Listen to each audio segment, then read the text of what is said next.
So Cape Town has me all confused this week because it is middle of August. It's supposed to be like windy and cold and basically just crap weather, and it's none of those things.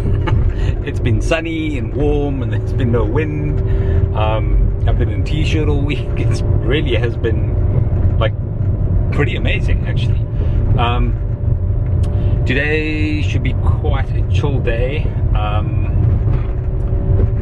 Not that much happening in rocking sort of client and work wise. A lot of email, a lot of configs, router stuff. We have a link in Joburg. This is a bit of a story. We have a link in Joburg that we signed off on in October last year, and it is now August. Like, this is 10 months later. We signed off on this link last year, October. The ISP, who shall remain nameless, well, not really an ISP, the network operator, who was responsible for putting the link in, has been beyond useless. And as a result, we still don't have the link. Finally, this morning, received confirmation that the port has been patched. So we should be able to bring that link up in the next couple of days. I suspect it's like a TXRX goodie thingy that needs to be done. So like often what happens is you run a fiber cable between two cabinets and they put the cable in. Depends on what the cable is like on either side. It goes through a number of patch points, and you just need to swap TXRX to actually make it work. In fact, I can almost categorically say with every single cross connect we've done in Terraco, we've had to switch TXRX. So yeah. We are going to get somebody in there hopefully today or tomorrow or even on the weekend to do that for us, and that should bring our link up, and then we can actually connect the client. It now becomes like one more thing that we need to squeeze in for next week. So like we've got a red-eye flight to Joburg on Monday morning. Got a red-eye flight there. We got I-Week, we got lots of sessions. I don't know if I can squeeze in a Terraco, but we're probably going to have to squeeze in the client anyway. So yeah, so that's pretty much what today is going to be, configuring that stuff, trying to get somebody in the data center to sort that out, and trying to bring that link online and start planning for that. I've got a couple of errands I need to run, but that's pretty much it.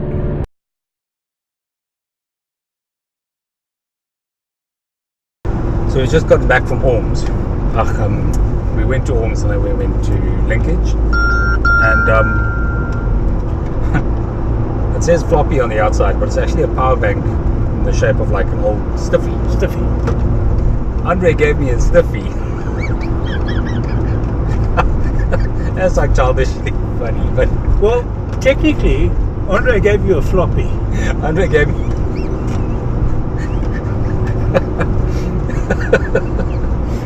Anyways, so Andre's working on a cool project. He's got a OnePlus 6T, and kind of moving away from laptops, iPads, etc. He bought a cool little stand for the OnePlus 6T. Oh, you packed it away now. It's just like a Unitech aluminium A-frame stand. There we go. Looks like that. Stands like that. Holds the phone that way, which is quite cool. And then a little fold-up Bluetooth keyboard. Voila! That's like really cool. It's not much bigger than the stand. No. And when you turn it off and you fold it up, that is really sexy. So now you've got a stand, your phone, keyboard. That's my computer now. That is the whole really 9 cool. yards. No, that is really cool. Yeah, so little projects that we're working on. Obviously, see how it goes, using it for a couple of days. But it does, like, it's really small to carry in your bag. Yeah. And we can do like 90% of what we need to do comfortably on a mobile device. So my big deal is typing.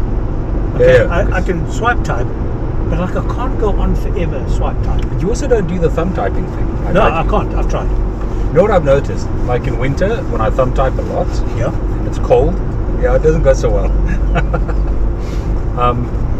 Okay. But that's really cool, having a keyboard that size. What's nice about that keyboard, even though it folds up really small, is it's got big buttons. Yes. It's not like full size. some Full of size those keys. full-size keys. Not like It those just like tiny keys reduce you the can't- number of keys. So you have two function keys. Yeah. So the top row function keys with the like bang at hash dollar percentage that you normally find on top of the number keys. Yeah. They on one like green function key, Okay. and then you have a blue function key for the numeric keys. So it's literally just the ASCII keys, upper case, a shift key. What's this guy doing? Cool. So we'll let you know how that goes. I'll let you know how my floppy. So, this is actually really cool. I'll do some more video of it later. But it's a 5,000 milliamp hour battery bank in the shape of a. It says floppy, but it used to be a stiffy. Floppies with the big black ones, stiffies with the small white ones. 5 1/4 versus 3.5. 3.5 inch floppies. That's right. 3.5 inch stiffy. 3.5 inch. Shame. Man. Remember when they launched them? Everybody was like, "These things are so robust, like a car can drive over them, and they'll still work." Yeah, we drove a car over one. It didn't work afterwards. we were quite bleak. We were teenagers, right? So we had one friend who had a driver's license, and we got him to bring his car on. We put the stiffy on the garage floor, and we drove over. Kaboom. Broken stiffy.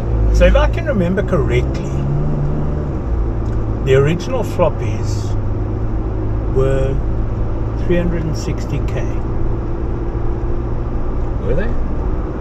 The bigger floppies were 720. 20k. That's right.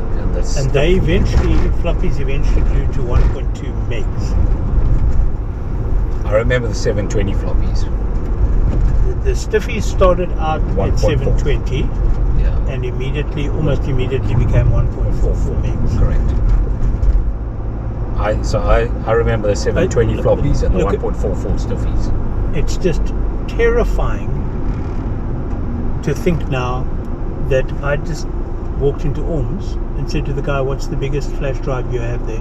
He said 64 gigs. You were like, "It's not Wait, big what? enough." 64 gigs. I want one 4 times that big, please. And take a lot as them in stock. So a single, And they're like sub 1,000 rand. so for a sub 1,000 rand 128 gig flash disk, Yeah. you would get nearly 1,000 stiffies.